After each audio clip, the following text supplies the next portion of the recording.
I'm so tired. Tired of playing the game. Tired of... Hey man, plays the saddles, man. I'm sorry, man. I got carried away there. You still awake over there, Eduardo? You still awake, man? Alright, alright. Hey, well, this is the Afterfight Afterthought for the Sergio Martinez, Sergei Dzinziruk fight. And in this fight, I go over the before, the during, and the after of it. And I, talk about both fighters, how that correlates with them. I also throw in a little bit of a round by round now, because I was blessed by the boxing guru there, the UK boxing guru, or the boxing guru. Of being able to watch the fight, it was awesome. And if you want, bro, just post down there and let people go, and then go to your site and donate some money so you can keep that running, man. You know what I'm saying? Great feed, great feed. Anyway, start with the after fight, which is the winner, and that is Sergio Martinez. And that is, going into the fight, he's got to keep the train rolling. And, he's come off 3 great fights, 3 big fights, and his star isn't any brighter. I mean, he was voted the fighter of the year. He had the knockout of the year for 2010. Everything is looking great for him. How much time is left in the tank? He is 36 years old. So that is something that's going to come into play here in the next couple fights. You really got to wonder about it. Can he top his last fight? I mean, that knockout over Paul Williams was absolutely amazing. I mean, that's, and in this fight, they're saying he is taking a bit of a risk. The guy has apparently been ducked, but the guy is also coming up to fight 160. So, they say he's coming up. They say it's taking a risk. Is it or isn't it? I think I might have told you in my prediction. You know what I'm saying? So if you haven't seen my prediction, don't watch this. Anyway, this is a trap fight for him. If he doesn't look great doing it, it's not going to look good for him. If he doesn't win the fight, it's going to look horrible for him. All the money fights, everything is gone. Okay, let's go over to the afterthought, and that is Sergei Dzinziruk. Who is he? How did he get to having a title shot? Is this that, well, the champ has won so many that it's time that he finally gets an easy fight, kind of thing? Is he being ducked? You look at his record, you see the fighters he's fought, it's not a who's who list. Can he step up in competition? Because this is definitely by far the best fighter he's ever going to be in the ring with. Can he step up in weight? It's been 11 years since he fought at the 160. So, and at 35, this is it for him. This is like his big shot, his one chance, his one shining moment. And if he looks good doing it, well, the world's going to be his oyster. If he does really bad, he's going to be his clam. Aren't they the same thing, though? Guardo? No? Okay. Anyway, will his inactivity show through? I mean, he's only had 8 fights in the last 6 years. So will he be rusty? Will he have the ring rust? All those kind of problems. Well, let's go into the fight. Looking at that, in round 1, the speed is evident. The boxing skills of Martinez greatly outweigh what Dzinziruk is bringing to the thing. Martinez absolutely controls. He's outlanding him 2-1 at this time. He's working the body. It was a 10-9 round for Martinez. The second round, there's more speed, more jabs, quick lefts, controlling, keeping distance, totally dominating the round. Again, that was Martinez. The third round, they're trading jabs. It's more outlanding 2-1, sometimes even 3-1 for Martinez. He's timing that jab. He's really driving it through, and he's trying to lure Dzinziruk in. He's keeping his hands down. He's getting and trying to get him to throw in on him. The problem with Dzinziruk is, and you notice this throughout the fight, is he has a shorter reach, but yet he still tries to out-jab Martinez, and that's just not going to happen. His best bet would have been to have really gotten rough in there and went ahead. In the fourth round, Martinez starts out really fast. He's like bombing combos. He's really throwing him in there, and they pay off because he gets the knockdown on Dzinziruk. Dzinziruk starts pushing the pace. He eats another big left by Martinez.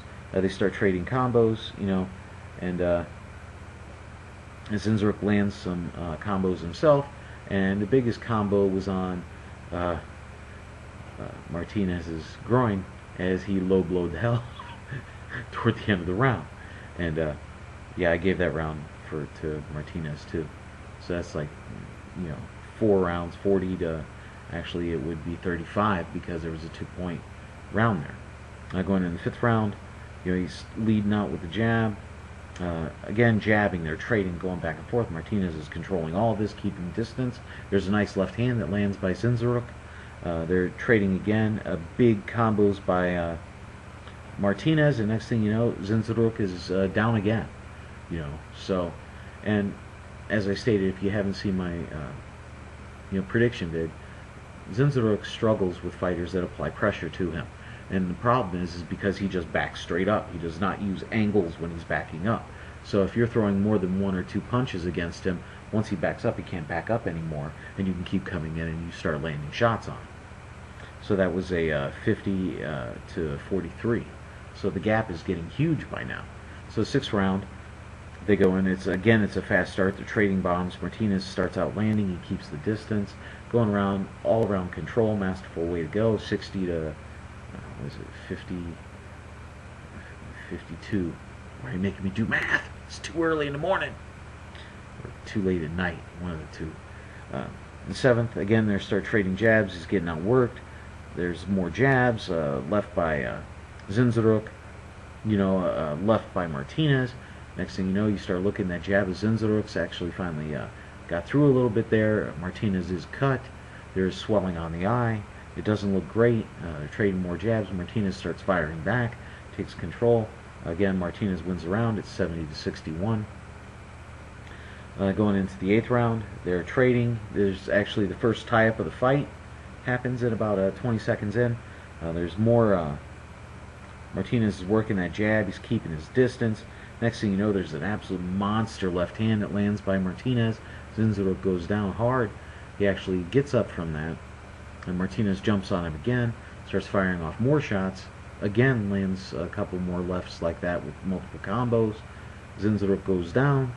Dzinziruk gets back up. You gotta love the heart. You gotta love the chin of this kid. He will not quit. And then he finally gets hammered, and finally Hazard stops the fight in the 8th round on that 3rd knockdown. So, I mean, obviously, I don't have to give you my scorecard, but Martinez won. He won by, ref stops the fight. He was going to knock him out. It was evident. The ref just saved him. This was a convincing and dominant win for Martinez. When you start looking at it, 160 looks like his home. He should stay there. I think Felix Sturm would be a good one. Sylvester for the IBF. Maybe even the winner of the Julio Cesar Chavez Zibik winner for the WBC title, that he doesn't have anymore. Like, just to beat up to fight all of them, to try and unite the division. Nijikhan Lorenzo winner would be a good one. All of it's open for him. Or if he wants just the money, he could try to push for like a Butte fight. I think he'd lose badly in that. I really think 160 is about the max for Martinez, because Dzinziruk kind of looked a little bigger than him in the ring. I think that's it. And like I said, the Julio Cesar Chavez fight, if Chavez wins that fight, could be a massive money thing for him. 2 Mexican fighters going in, banging it out. Julio Cesar Chavez's name on the bill anyway is going to bring the fans. It'll be huge. It would be a huge fight for him. Over at Dzinziruk, he was thoroughly dismantled in that fight, absolutely destroyed. He needs to go back down to 154. You start looking at it, maybe a rematch with Konsi, because Konsi probably would want to get in there again, because it was a very, very close fight. Powell Wallach would be a nice one. DeAndre Lattimore, who I watched fighting in St. Louis, that would be a good one. He's in Vegas now. Yuri Foreman, Foreman's coming off 2 losses. That would be a nice fight for them 2 guys to get in there and have at it, for their fighting styles. This could be the last time he ever fights for a title, like a big title. Then again, there's like 9,000 big titles out there, so maybe he does get another shot. But that's what it's looking like. Anyway, tell me what you think. Tell me what you thought. Please comment, rate, subscribe. On there, click the button. Anyway, this is Bigragu. I'm out.